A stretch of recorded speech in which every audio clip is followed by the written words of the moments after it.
শীতকালে সকাল সকাল মিষ্টি রোদে দেখা পেলে মন আর মেজাজ দুটোই কিন্তু সারাদিনের জন্য সুস্থ আর সতেজ থাকে। এইদিকে ফুলকুকিও কিন্তু সূর্যি মামার সাথে সাথেও উঠে পড়েছে। সকালবেলা ওঠার পর দেখি কাশিটা রয়ে গেছে, তাই সোজা ব্রাশ সেরে মধু আর তুলসী পাতার মিশ্রণ এই দিয়ে তার দিন শুরু।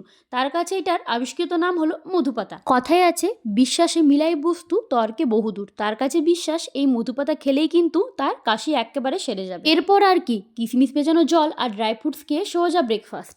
আজকে তার ব্রেকফাস্টে ছিল দুধ আর কর্নফ্লেক্স, সাথে গ্রেট করা আখরোট।